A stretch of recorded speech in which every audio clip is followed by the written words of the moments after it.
ঘটনায় চলে যাই। সাল 1985। আমার বাবা একজন সরকারি চাকুরিজীবী হওয়ায় তার বদলি হয়ে যায় চট্টগ্রামে। বাবার বদলি হওয়ায় আমরা সপরিবারে টাঙ্গাইল ছেড়ে চলে আসি চট্টগ্রামে। চট্টগ্রামে এসে আমি নতুন একটি স্কুলের 10ম শ্রেণীতে ভর্তি হই। বেশ ভালোভাবেই আমার একটি দুইটি করে দিন কেটে যেতে থাকে। ছোটবেলার থেকে আমার একটি অভ্যেস, আমি মানুষের সাথে খুব কম মিশতে পছন্দ করতাম। একাকী থাকাটাই আমি বেশি উপভোগ করতাম। সেজন্য আমার ক্লাসে আমি সবসময় একাই বসতাম। সেদিন সকালে আমি আমার ক্লাসের ঠিক শেষের দিকে একটি বেঞ্চে একাই বসে আছি। এমন সময় আমার পাশে নতুন একজন ছাত্র এসে বসে। আগে কোনোদিন তাকে আমি আমাদের ক্লাসে দেখিনি। সেদিন সেই ছেলেটির সাথে আমার কোনো কথা হয়নি। যাই হোক, এরপর থেকে সেই ছেলেটি আমার পাশেই সবসময় বসতে শুরু করে এবং এভাবেই চলে যায় বেশ কিছুদিন। এতদিনে আমি সেই নতুন ছেলেটির মধ্যে একটি বিষয় খেয়াল করি, সেও ঠিক আমারই মতো। সেও ক্লাসে কারোর সাথে কথা বলতো না, নিজের মতো আপনা আপনি বসে থাকতো। যাই হোক, একদিন সকালে আমি স্কুলে গিয়েছি। ক্লাসরুমে প্রবেশ করে দেখি সেই ছেলেটি বসে আছে তার নির্ধারিত জায়গায়। আমি গিয়ে বসে পড়ি ঠিক ওর পাশের জায়গাটায়। সেদিন আমি ওর সাথে কিছু কথা বলার চেষ্টা করি। শুরুতে আমি ওর সাথে ওর নামকে জিজ্ঞেস করি এবং ও কোথায় থাকে সেটা জিজ্ঞেস করি। এসব জিজ্ঞেস করে আমি জানতে পারি ওর নাম নরেন দাস। আমাদের বাসা থেকে কিছু দূর গেলেই ওর বাসা। এভাবে ওর সাথে আমার কথা শুরু হয়। কিছুদিনের মধ্যে বেশ ভাব জমে যায় আমাদের মধ্যে। এভাবে অতিবাহিত হয়ে যায় 5 মাস। এতদিনে নরেন হয়ে ওঠে আমার একমাত্র সবচেয়ে প্রিয় বন্ধু। আপনারা হয়তো ভাবছেন আমি আমার বন্ধু নরেনকে নিয়ে এতগুলো কথা কেন বলছি। কারণ এই কালো জাদু নামক ভয়ানক কাজে আমাকে লিপ্ত করেছিল এই নরেন। এই নরেনের জন্য আমি হয়ে উঠেছিলাম একজন পাপী, একজন অনিষ্টকারী, একজন ব্ল্যাক ম্যাজিশিয়ান। কিভাবে হলো এসব, আস্তে আস্তে সবকিছু জানতে পারবেন ঘটনার কোনো একটি অংশে। সেদিন নরেন আর আমি স্কুল ছুটির পর আমাদের স্কুলের মাঠে বসেছিলাম, বিভিন্ন গল্পগুজব করছিলাম। এমন সময় হঠাৎ করেই নরেন বলে ওঠে, বন্ধু, ওই যে সামনের দিকে পাশাপাশি দুটো গরু বাঁধা আছে দেখেছো, সেখানে চলো, আমি তোমাকে একটা মজার বিষয় দেখাবো। কি মজার বিষয়? আমি এই প্রশ্ন করলে সে আবারও বলে ওঠে, জাদু। এখন দেখছো না গরু দুটো কি শান্তভাবে ঘাস খাচ্ছে, কিছুক্ষণের মধ্যে দেখবা সেই গরু দুটোর একজন অন্যজনের সাথে মারামারি শুরু করবে। আমি ওর এসব কথার কোনো কিছুই বুঝতে পারছিলাম না, কেমন বোকা বনে যাচ্ছিলাম। বন্ধু, তুমি সব কি বলছো? পাগল হয়ে গেলে নাকি? দুটো গরুই কি শান্তভাবে ঘাস খাচ্ছে, তারা মারামারি করবে কেন? আমার এসব কথায় নরেন বলে ওঠে, আগে চলো, সেই গরু দুটোর কাছে গেলেই দেখতে পারবে। এই বলে নরেন টেনে সেই গরুর কাছে আমাকে নিয়ে যায়। আমাকে গরু দুটো থেকে কিছু দূরে পাশে দাঁড়িয়ে থাকতে বলে। এরপরে সে চলে যায়। নরেন গরু দুটোর সামনে যেতেই সেই গরু দুটো ভয়ানকভাবে লাফাতে শুরু করে। সাথে সাথে নরেন সেই গরু দুটোর মাথায় হাত বুলাতে শুরু করে। মাথায় হাত বুলাতেই এক নিমেষে সেই গরু দুটো একদম আগের মতো শান্ত হয়ে যায়। এমন সময় আমি খেয়াল করি নরেনের চেহারা দেখে মনে হচ্ছে বিনা শব্দে কিছু একটা পড়ছে সে। আমি ওর সব কাজকর্ম দেখে রীতিমতো অবাক হয়ে ওর দিকে ফ্যাল ফ্যাল করে তাকিয়ে থাকি। হঠাৎ করেই নরেন সব নীরবতা ভেঙে চিৎকার করে বলে ওঠে, বন্ধু, তাড়াতাড়ি এখান থেকে দূরে সরে যাও, এখনই শুরু হবে গরু দুটোর যুদ্ধ। এই বলে নরেন আমাকে ধাক্কা দিয়ে দূরে সরিয়ে দেয় এবং নিজেও সেই গরু দুটো থেকে দূরে সরে আসে। আমরা দুজন গরু দুটোর থেকে দূরে সরে আসা মাত্রই সেই গরু দুটো ভয়ানকভাবে লাফাতে শুরু করে এবং একে অপরের সাথে তীব্র মারামারি শুরু করে। আমি সব দৃশ্য দেখে বাকরুদ্ধ হয়ে যাই। নরেন এমন কি করলো যে এই গরু দুটো এমন আচরণ করছে, আমি কোনো হিসাব মেলাতে পারছিলাম না। আমার এই সব ভাবনার মাঝে নরেন বলে ওঠে, কি বন্ধু, বলেছিলাম না জাদু দেখবা? দেখলে? তুমি একটু দূরে দাঁড়িয়ে থাকো, আমি গরু দুটোকে শান্ত করে আসি। এই বলে নরেন গরু দুটোর কাছে যায় এবং গরু দুটোকে উদ্দেশ্য করে চিৎকার করে ধমক দিয়ে ওঠে। নরেনের চিৎকার দেওয়ার সাথে সাথে গরু দুটো এক নিমিষেই একদম শান্ত হয়ে নরেনের দিকে তাকিয়ে থাকে। এরপর নরেন ঠিক আগের মতো আবার গরু দুটোর মাথায় হাত বুলিয়ে দেয় এবং বিনা শব্দে কি কি যেন পড়ে গরু দুটোর দিকে ফু দিয়ে চলে আসে আমার কাছে।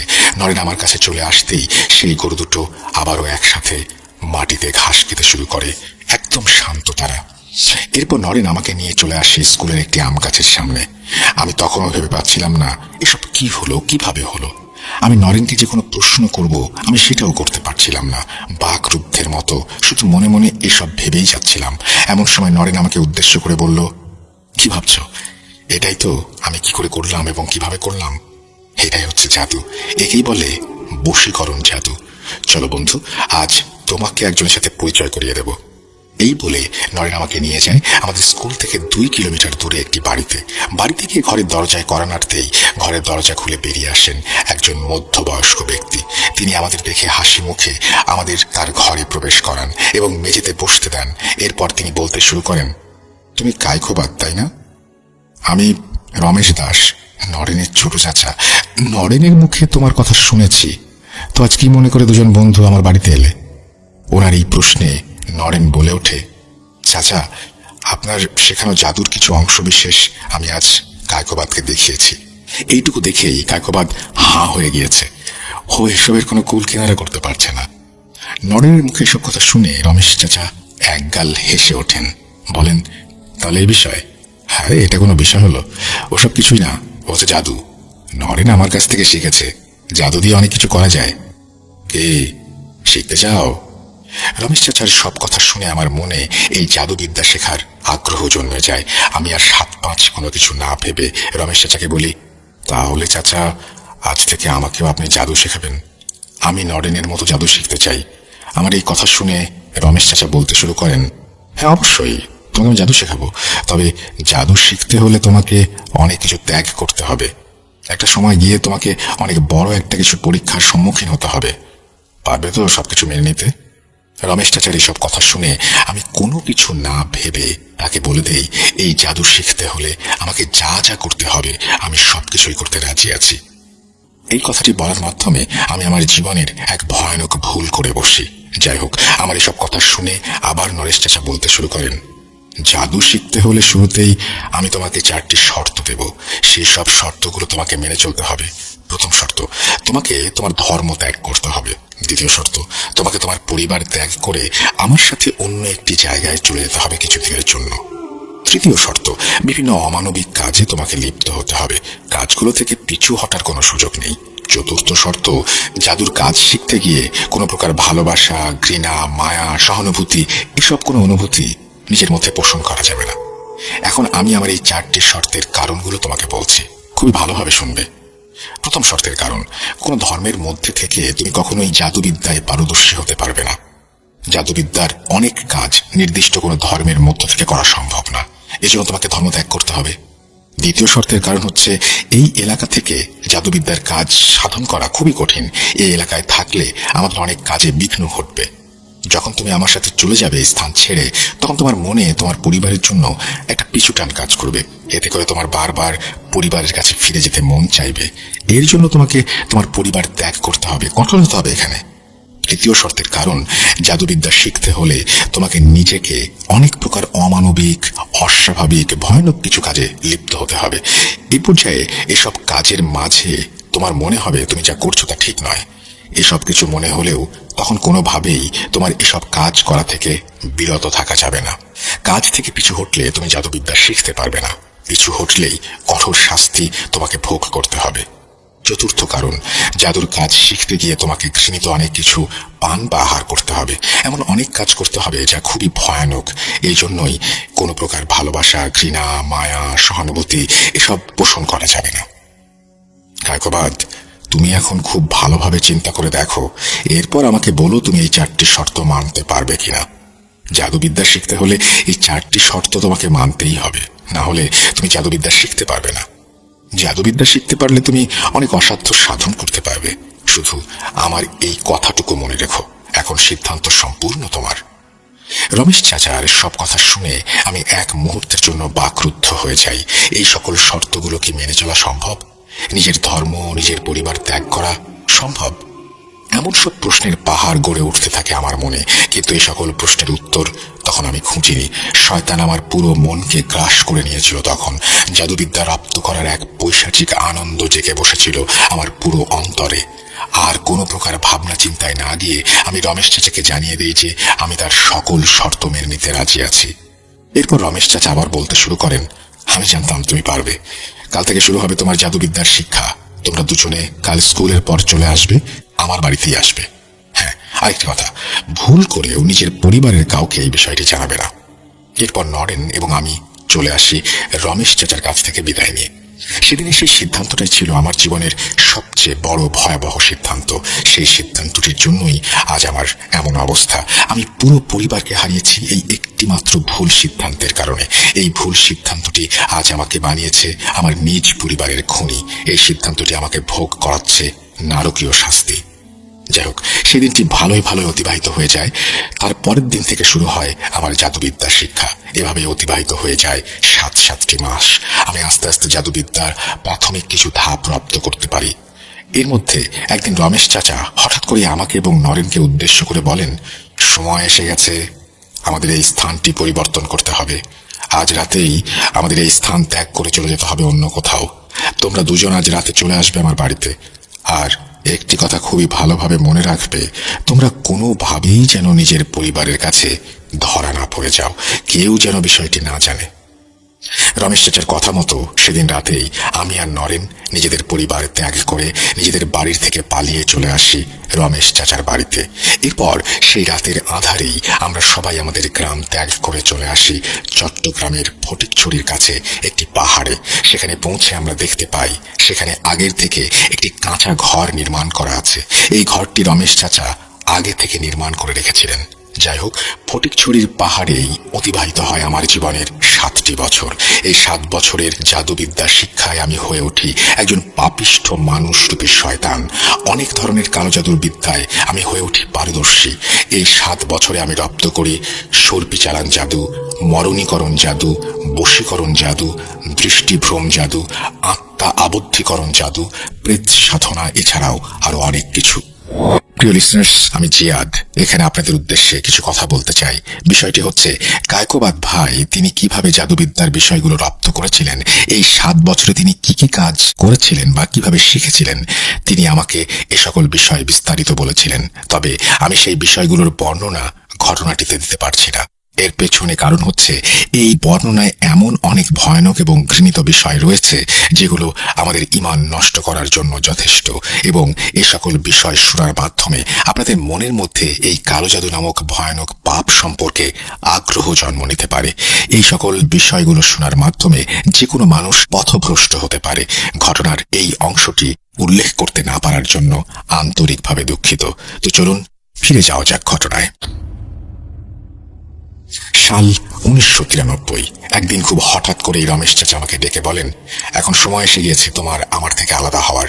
জাদুবিদ্যায় তুমি এখন পারদর্শী।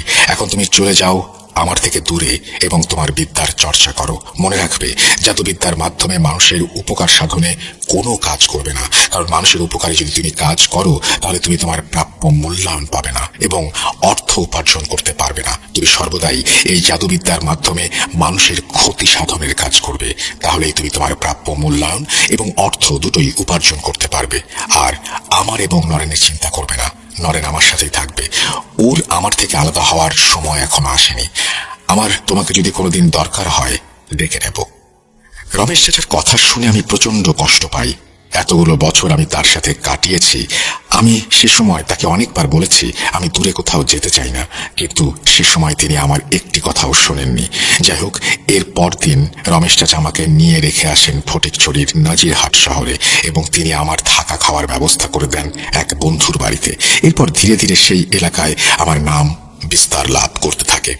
বিভিন্ন মানুষ তাদের বিভিন্ন ঘৃণিত কাজ নিয়ে আমার কাছে আসতে শুরু করে। আমি তাদের সকল কাজ করে দিতে শুরু করি অর্থের বিনিময়ে। আমি আমার এই ভয়ানক বিদ্যার মাধ্যমে মানুষের ক্ষতি সাধনের কাজ করতে থাকি একটার পর একটা। ধীরে ধীরে আমার পুরো জীবন ধাবিত হতে থাকে ধ্বংসের দিকে। আমি হয়ে উঠি একজন মানুষরূপী শয়তান। কিন্তু সেই সময় আমার মধ্যে এসব কোনো চিন্তাই আসেনি। সে সময় শয়তান আমার পুরো শরীরকে গ্রাস করে রেখেছিল। এভাবেই অতিবাহিত হয়ে যায় 1টি বছর। এই 1 বছরের মধ্যে আমি আমার এই ভয়ানক বিদ্যার মাধ্যমে শুধুমাত্র 2টি উপকারের কাজ করি, আর সবগুলো কাজ করি মানুষের ক্ষতি সাধনে। আমার করা এই 2টি উপকারের জন্য আজ আমি পাপ থেকে বের হতে পারছি। এই 2টি উপকার আজ আমাকে পাপ মুক্ত করেছে। এই বলেই কায়কোবাদ ভাই হঠাৎ করেই চমকে ওঠেন। হঠাৎ করেই তার চোখে মুখে ফুটে ওঠে এক ভয়ানক ভয়ের ছাপ। তিনি ভয়ার্ত স্বরে হন্তদন্ত হয়ে বলে ওঠেন, তোমরা তাড়াতাড়ি এই রুম থেকে বেরিয়ে যাও। ছোট ভাই, তুমি কালকে আবার এসো ঘটনার বাকি অংশ শুনতে। কাল তোমাকে বলবো। রমেন, তুমি ছোট ভাইকে নিয়ে এখন এই রুম থেকে বেরিয়ে যাও। এরপর রবিন ভাই আর আমি রুম থেকে বেরিয়ে আসি। আমরা রুম থেকে বেরিয়ে আসতেই কায়কোবাদ ভাই তার রুমের দরজা ভেতর থেকে লাগিয়ে দেন।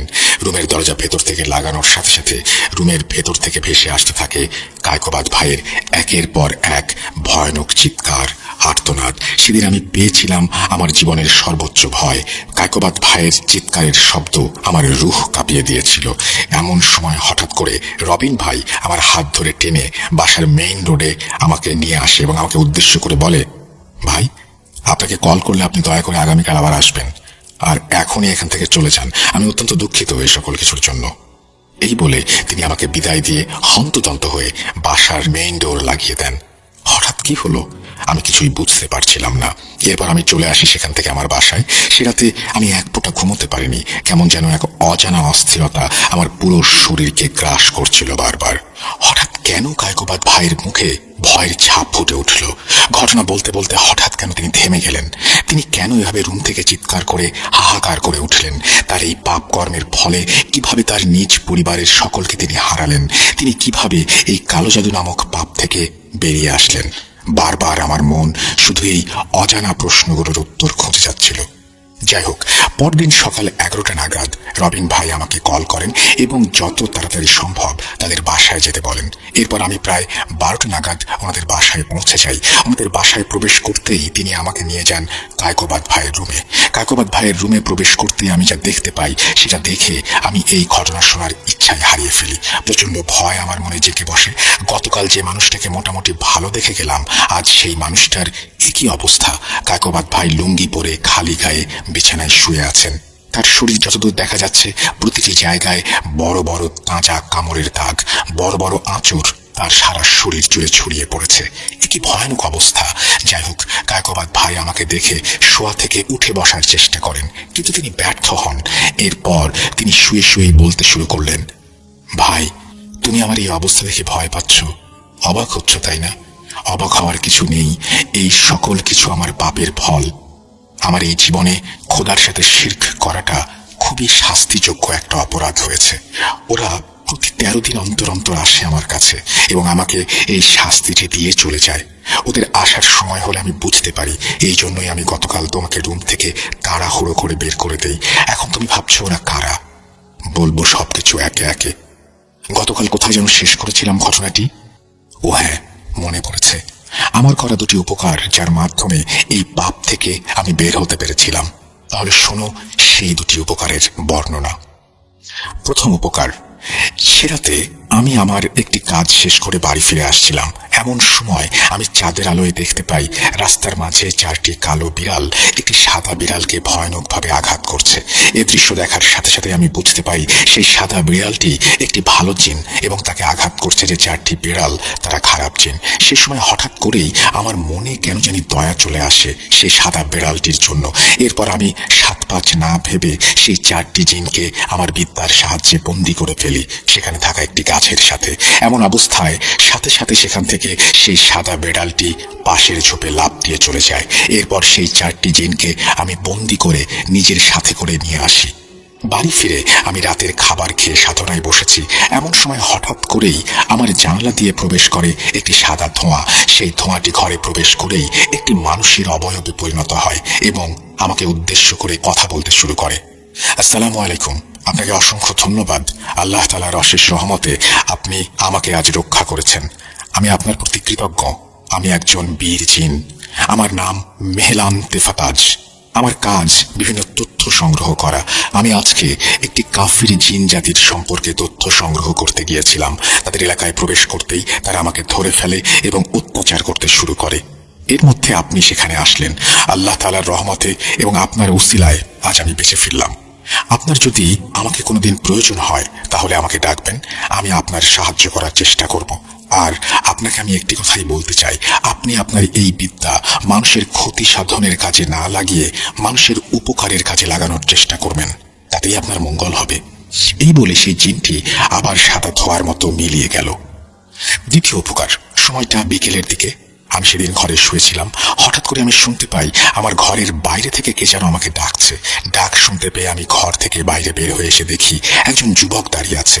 আমাকে বেরিয়ে আসতে দেখে সে হন্তদন্ত হয়ে আমার কাছে আসে। ভাইজান, আমার নাম রবিন, তাড়াতাড়ি চলুন আমাদের বাড়িতে। আমার বড় বোনের খুবই অস্বাভাবিক অবস্থা, কেমন যেন আচরণ করছে। আমার বোনের অবস্থা ভালো নয়, এই পৃথিবীতে আমার বোন ছাড়ার কেউ নেই, আপনি আমার বোনকে বাঁচান। রবিনের সব কথা শুনে আমি তার সাথে তখনই তার বাড়িতে চলে যাই। ওদের বাড়িতে গিয়ে আমি দেখতে পাই খুবই মায়াবী চেহারার একটি মেয়ে বিছানায় শুয়ে আছে। আমাকে দেখা মাত্রই মেয়েটি বিছানায় ছটফট করতে শুরু করলো। মেয়েটিকে দেখা মাত্রই আমি বুঝতে পারি ওকে তুচ্ছ একটি মেছো জিন আসর করেছে। এরপর সেই জিনকে বন্দি করে মেয়েটিকে ঝাড়ফুঁক করে চলে আসি। আমার এই পাপিষ্ঠ বিদ্যা দিয়ে শুধুমাত্র এই দুইটি উপকার আমি করেছিলাম। এখন প্রশ্ন হচ্ছে, এই দুইটি উপকার কিভাবে এই পাপকে মুক্ত হতে সাহায্য করলো? তুমি এতক্ষণ নিশ্চয়ই একটি বিষয় লক্ষ্য করেছ। বিষয়টি হচ্ছে, আমি আমার করা দ্বিতীয় উপকারে রবিন নামক একজনের কথা উল্লেখ করেছি। সেই রবিন আর কেউ না, এই যে এখন তোমার সামনে বসে আছে, এটি হচ্ছে সেই রবিন। রবিন হচ্ছে আমার শ্যালক। ওর বোনকে প্রথম দেখা মাত্রই বহু বছর পর হঠাৎ সেদিন আমার মনে ভালোবাসা নামক এক অনুভূতির সৃষ্টি হয়। সেদিনের পর থেকে রবিন আমার খুব কাছাকাছি থাকতে শুরু করে। এভাবেই একটা সময় রবিনের পাশাপাশি ওর বোন রিনার সাথেও আমার সখ্যতা গড়ে ওঠে। একদিন আমি আমার মনের সকল অনুভূতির কথা রিনাকে জানিয়ে দিই এবং বিয়ের প্রস্তাব দিই। রিনা আমার সকল প্রস্তাব এক নিমেষেই মেনে নেয়। রিনার পরিবার বলতে শুধু ওর ওই ছোট ভাই রবিন ছাড়া আর কেউ নেই। সেই জন্য আর কোনো ঝামেলায় না গিয়ে ঠিক তার পরের দিন আমরা বিয়ে করে ফেলি। এভাবে খুব ভালোভাবেই কেটে যেতে শুরু করে আমাদের ছোট সংসার। এভাবেই পেরিয়ে যায় 3টি মাস। এখানে একটি কথা বলে রাখি, রিনা অত্যন্ত ধার্মিক একজন মেয়ে। ইসলাম ধর্মের বিষয়ে ওর নিখুঁত জ্ঞান। রিনা এবং রবিন ওরা দুজনে মনে করত আমি একজন কবিরাজ, আমি কবিরাজ বিদ্যা দিয়ে টাকার বিনিময়ে মানুষের উপকার করি। কিন্তু আমি যে একজন পাপী কালো জাদুকর, কোনো কাজই মানুষের উপকার বা মঙ্গল সাধনের জন্য করি না, আমি যে একজন মানুষরূপী শয়তান, এই বিষয়টি তাদের কখনো চিন্তাতে আসেনি। তবে রিনার আমার প্রতি এই ভুল ধারণাটি বদলে যায় একদিন। সেদিন রাতে আমি আমার কাজ শেষ করে বাসায় ফিরে সবে বিছানায় বসেছি। এমন সময় রিনা মলিন চেহারা নিয়ে আমার কাছে এসে বসে। হঠাৎ করেই ও আমাকে জড়িয়ে ধরে ফুঁপিয়ে কাঁদতে শুরু করে। কি হয়েছে জিজ্ঞেস করতেই ও কান্না জড়িত কণ্ঠে বলতে থাকে, আমি আজ তোমার কক্ষে গিয়ে যা যা দেখেছি সেসব দেখে আমার রুহ কেঁপে উঠেছে। তুমি এই কাজগুলো কেন করো? কি লাভ এসব কাজ করে? আচ্ছা, একবার চিন্তা করে দেখেছো মৃত্যুর পর খোদার কাছে কি জবাব দেবে? তুমি কেন কার্যত সাহায্য নিয়ে মানুষের ক্ষতি করো? আল্লাহ তাআলার দোহাই লাগে, ছেড়ে দাও এইসব কাজ, ফিরে আসো আল্লাহ তাআলার পথে। সামনে আমাদের সুন্দর ভবিষ্যৎ। আমি তোমাকে ভালোবাসি, আমি তোমাকে হারাতে চাই না। এই কাজগুলো তুমি যদি ছেড়ে দিতে না পারো, তাহলে তুমি আমাকে ছেড়ে দাও। এই বলে রিনা অঝরে কাঁদতে শুরু করে। রিনার মুখে সব কথা শুনে আমার মাথায় আকাশ ভেঙে পড়ার উপক্রম হয়। রিনাকে আমি খুবই কড়াভাবে নিষেধ করেছিলাম আমার সাধনার ঘরে প্রবেশ করতে। রিনা কোনোদিন আমার সাধনার কক্ষে প্রবেশ করেনি। আজ হঠাৎ ওর এমন কি হলো যে ও আমার কক্ষে প্রবেশ করলো? আমি বাকরুদ্ধ হয়ে এসব চিন্তা করতে থাকি। এমন সময় রিনা কান্না থামিয়ে আবার বলতে শুরু করে, আমার উপর খুব রাগ হচ্ছে তাই না? তোমার কড়া নিষেধ থাকার পরেও আমি তোমার কক্ষে কেন প্রবেশ করলাম? মেহলান সিফাতাজ, এই নামটি তোমার মনে আছে? যার জীবন রক্ষা করেছিলে তুমি, উনি আমাকে তোমার সব কাজের কথা বলেছেন। অনেকদিন যাবৎ তিনি আমার স্বপ্নে এসে আমাকে বারবার এই সকল বিষয় বলছিলেন।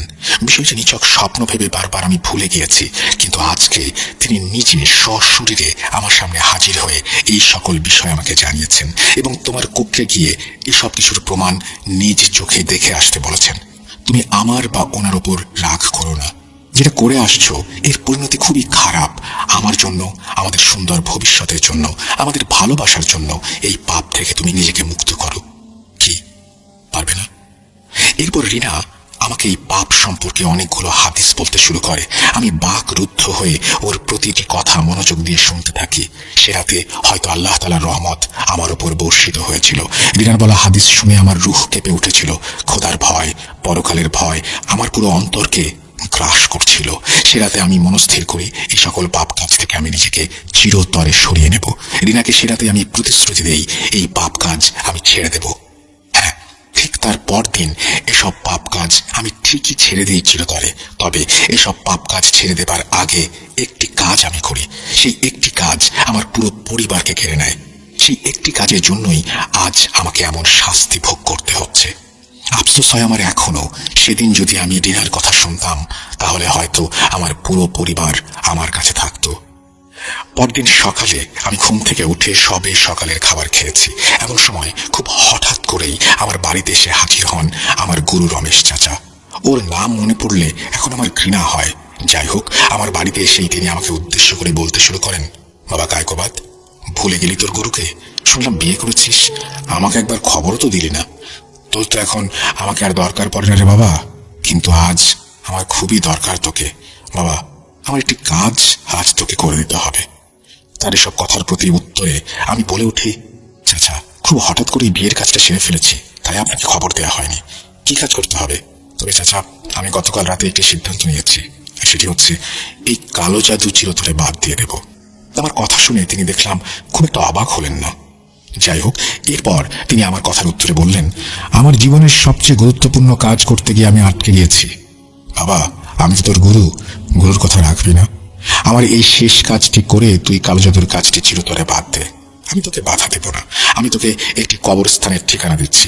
আজ রাতে তুই সেই কবরস্থানে গিয়ে আমি তোকে একটি কবর দেখিয়ে দেব। সেই কবরের লাশের মাথা এবং 2 হাতের কনিষ্ঠা আঙুল কেটে নিয়ে এসে দিবি। আমি তোকে অনুরোধ করছি, আমার এই শেষ কাজ তুই করে দে। আমি নরেনকে পাঠিয়েছি অন্য একটি কাজে, না হলে তোর এই কাজটি করতে হতো না। রমেশ চাচার অনুরোধ আমি ফেলতে পারি না। আমি কাজটি করার জন্য রাজি হয়ে যাই। এরপর রমেশ চাচা আমার বাড়ি থেকে চলে যান। রাতে আমাকে নিতে আসবেন বলেন, কিন্তু রিনা আমাকে কোনোভাবেই সেই কাজটি করতে দিতে চাচ্ছিল না। এরপর আমি রিনাকে অনেকবার বুঝিয়ে রিনাকে কথা দেই এটি আমার জীবনে শেষ কাজ। যাই হোক, সন্ধ্যা গড়িয়ে রাত 10টা নাগাদ রমেশ চাচা আমাদের বাড়িতে আসেন আমাকে নিতে। এরপর আমি বেরিয়ে পড়ি তার সাথে। কিছুক্ষণের মধ্যে আমরা পৌঁছে যাই একটি পারিবারিক কবরস্থানে। কবরস্থানে পৌঁছে আমি চিনতে পারি এটি কাদের পারিবারিক কবরস্থান। এই কবরস্থানটি হচ্ছে একজন কবিরাজের পারিবারিক কবরস্থান। সেই কবিরাজটি এই 10 কি 12 দিন আগে মারা গিয়েছেন। যাই হোক, এক সময় রমেশ চাচা আমাকে সেই কবিরাজের কবর দেখিয়ে বলেন সেখান থেকে সেই জিনিসগুলো নিয়ে আসতে হবে। আমি সময় নষ্ট না করে কবর খুঁড়ে কবিরাজের লাশের থেকে তার মাথা এবং 2 হাতের কনিষ্ঠ আঙ্গুল কেটে নিয়ে আসি। কবরটি আবারও ঠিকঠাক করে রমেশ চাচার কাছে এসে তাকে জিনিসগুলো বুঝিয়ে দেই।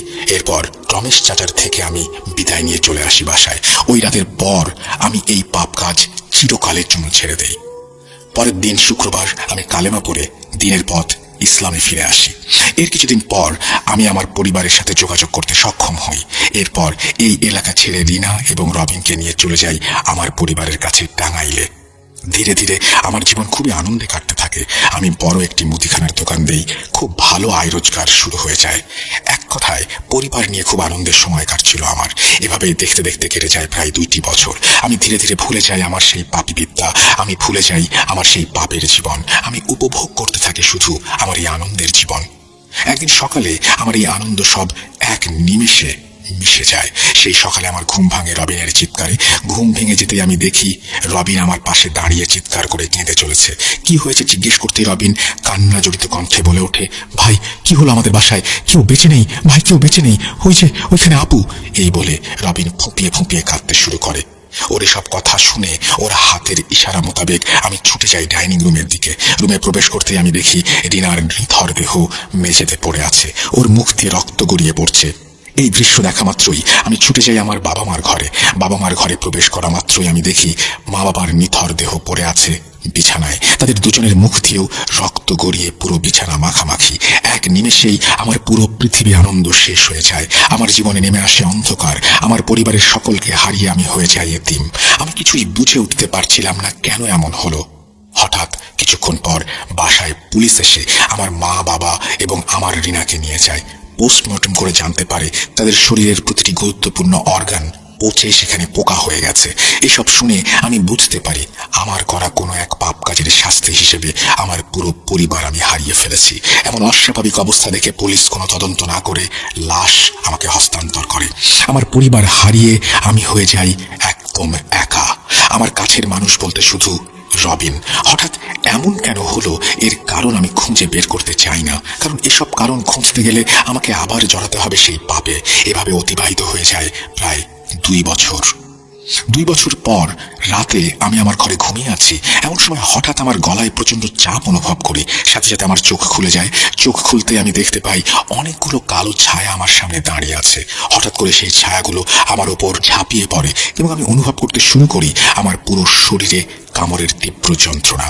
প্রায় 10 মিনিট এভাবে আমি সহ্য করতে থাকি তীব্র যন্ত্রণা। 10 মিনিট পর সবকিছুই শান্ত হয়ে যায় এবং সেই ছায়াগুলো আমার চোখের সামনেই মিলিয়ে যেতে শুরু করে। এখন এভাবেই চলছে আমার জীবন। গতকাল সেই ছায়াগুলো এসেছিল আমার কাছে আমাকে শাস্তি দিতে। তারা প্রতি 23 দিন পর পর আমাকে এভাবে শাস্তি দিতে আসে। আমি কেন পুরো পরিবার হারালাম, কারা আমাকে এভাবে অমানবিক নির্যাতন করে, এই বিষয়টি এভাবে অজানা থেকে যাবে না। যখন সেই কালো ছায়াগুলো প্রথম এভাবে নির্যাতন করলো তার ঠিক 3 বছর পর, সেরাতেও আমি বিছানায় ঘুমিয়ে আছি। এমন সময় হঠাৎ আমার ঘুম ভেঙে যায় এবং একটি সালামের শব্দেই আমার ঘুম ভাঙে। চোখ খুলতে আমি দেখতে পাই মেহলান সিফাতাজ তিনি আমার সামনে দাঁড়িয়ে আছেন। কিন্তু এ কি অবস্থা! তাকে খুবই রোগা জীর্ণ শীর্ণ দেখাচ্ছে। আমাকে চোখ খুলতে দেখেই সে আমাকে উদ্দেশ্য করে বলতে শুরু করে, গতকাল আমি আমার বন্দি দশার থেকে মুক্তি পেয়েছি। আমার এই এতগুলো বছর বন্দি অবস্থায় থাকার জন্য দায়ী আপনার ওস্তাদ রমেশ। আপনার পরিবারের সদস্যদের মৃত্যুর কারণ এই রমেশ একটা শয়তান। নিজের কাজ হাসিলের জন্য ওর ভাতিজা এবং আপনাকে এই কালো জাদুর শিক্ষা দিয়ে আপনাদের দুজনকে কালো জাদু বিদ্যায় সিদ্ধহস্ত করেছে। কারণ রমেশ শয়তানের সাথে সরাসরি যোগাযোগ স্থাপন করতে চেয়েছিল। বলতে পারেন এটি ওর জীবনের লক্ষ্য। শয়তানের সান্নিধ্য হাসিলের প্রথম ধাপ হলো সায়াকিন ফায়দানের সান্নিধ্য হাসিল করা। সায়াকিন ফায়দানের সুপারিশেই শয়তানের সাক্ষাৎ মিলবে। কালো জাদুর একটি নির্দিষ্ট প্রক্রিয়ায় 3টি কাজ সম্পূর্ণ করলে এই সায়াকিন ফায়দান শয়তানকে সুপারিশ করতে বাধ্য হবে। প্রথম কাজটি হলো কালো জাদুর নির্দিষ্ট প্রক্রিয়ার মধ্য দিয়ে এমন একজন পুরুষকে বলি দিতে হবে কালো জাদুর বিদ্যায় সিদ্ধহস্ত যিনি। বলি দেওয়ার ঠিক পরদিন সায়াকিন ফায়দান হাজির হবে এবং প্রশ্ন করবে তাকে কার মাধ্যমে ডাকা হয়েছে। এখানে মাধ্যম হচ্ছে এমন একজন ব্যক্তি যার জন্য এই সায়াকিন ফায়দান পূর্বে শয়তানের কাছে সুপারিশ করেছিল। মাধ্যমের নাম বলার পর সায়াকিন ফায়দান সেই মাধ্যমের মাথা ও 2 হাতের কনিষ্ঠ আঙুল চাইবে। এই কাজটি সম্পূর্ণ করার ফলে 3টি কাজের মধ্যে 2টি কাজ সম্পূর্ণ হবে।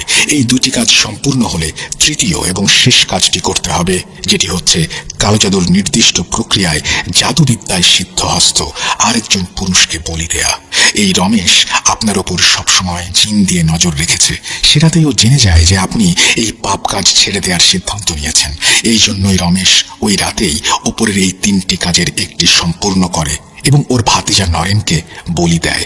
এর পরদিন সকালে সে আপনার কাছে আসে তার দ্বিতীয় কাজটি আপনাকে দিয়ে করিয়ে নেওয়ার উদ্দেশ্যে এবং সে সফল হয়। দ্বিতীয় কাজটি রমেশ আপনাকে দিয়ে কেন করিয়েছে জানেন? কারণ বলি দেওয়ার দ্বিতীয় দিন সায়াকিন ফায়দান হাজির হয়েই মাথা এবং কনিষ্ঠ আঙুল দাবি করে। তখন সেই ব্যক্তি যদি এই জিনিসগুলিতে সক্ষম হয় তাহলে সায়াকিন ফায়দান সেই মাধ্যমের পুরো বংশকে নির্বংশ করে দেয়।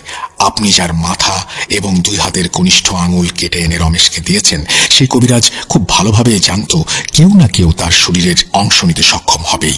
এই জন্য সেই কবিরাজ যে তার শরীরের অংশ নেবে তার সাথে প্রতিশোধ নেওয়ার জন্য তার মৃত্যুর আগে 117 জন জিনকে নিযুক্ত করে গিয়েছিল এই আদেশ দিয়ে যে যদি কেউ তার লাশ থেকে তার মাথা এবং 2 হাতের কনিষ্ঠ আঙুল কেটে নেয় তাহলে তারা যেন সেই ব্যক্তির পরিবারকে ধ্বংস করে দেয় এবং যে ব্যক্তি তার শরীরের অংশগুলো কেটেছে তাকে মৃত্যুর আগ পর্যন্ত জাহান্নামের শাস্তি ভোগ করায়। এর জন্য রমেশ আপনাকে দিয়ে এই কাজটি করিয়েছে। সেটাতে প্রথমে রমেশ আমাকে বন্দি করে যাতে আমি আপনাকে সতর্ক করতে না পারি। কিন্তু কি লাভ হয়েছে রমেশের এত পরিকল্পনা করে? রমেশের সামনে যখন সায়াকিন ফায়দান হাজির হয় তখন রমেশ একটা ভুল করে বসে।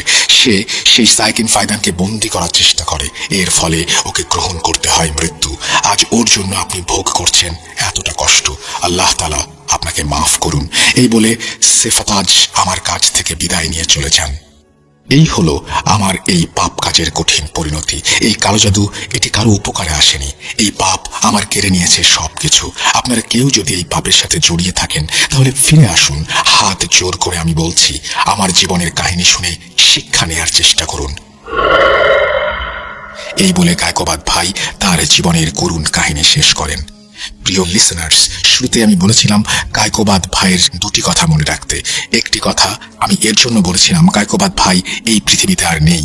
তার মুখে এই ঘটনাটি শুনে আসার ঠিক 5 দিন পর রবিন ভাই আমাকে কল করে বলেন যে কায়কোবাদ ভাই আর বেঁচে নেই। এর 15 দিন পর আমি গিয়েছিলাম ওনাদের বাসায়, কিন্তু সেখানে গিয়ে আমি দেখতে পাই তাদের টিন শেড বাড়িটি ভেঙে ফেলা হচ্ছে। সেখানে একজনকে জিজ্ঞেস করলে আমি জানতে পারি রবিন ভাই এই বাড়ি বিক্রি করে চলে গিয়েছেন।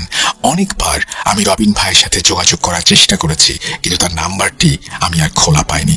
যাই হোক প্রিয় লিসেনার্স, এই ঘটনাটি নিয়ে এখন আমি আমার কিছু বিরক্তিকর এক্সপিরিয়েন্স শেয়ার করি। আমার জীবনে এই প্রথম কোনো ঘটনা লিখতে গিয়ে আমি প্রচণ্ড বিরক্ত হয়েছি এবং ভয়ও পেয়েছি। এই ঘটনাটি যতবার আমি কিছু অংশ লিখে রেখে পরদিন আবার লিখবো ভেবে ঠিক করেছি, পরদিন লিখতে গিয়ে আমি দেখতে পেয়েছি আগের দিনের লেখা অংশটি সেখানে নেই। কিভাবে ঘটনা লিখে রাখা অংশটি আপনা আপনি হারিয়ে যেত এই বিষয়ে আমি কিছুই বলতে পারবো না। যদি এই বিষয়টি আমার সাথে 1 বা 2 বার হতো তাহলে এটা মেনে নেওয়া যেত, কিন্তু এমন অদ্ভুত বিষয় আমার সাথে 15 থেকে 20 বার হয়েছে। আর যে রাতেই আমি এই ঘটনাটি লিখে ঘুমিয়েছি সেই রাতেই আমি নানান উদ্ভট স্বপ্ন দেখেছি। মনে হয়েছে আমার রুমে কেউ পায়চারি করছে। সত্যি বলতে আমি কায়কোবাদ ভাইকে কথা যদি না দিতাম তাহলে এই ঘটনাটি কোনোদিনও শেয়ার করতাম না। পরিশেষে একটি কথাই বলতে চাই প্রিয় লিসেনার্স, বিশ্বাস করা বা না করাটা সম্পূর্ণ আপনাদের ব্যাপার। ভাইয়াকে অনেক ধন্যবাদ এই ঘটনাটি সময় নিয়ে পড়ে শোনানোর জন্য।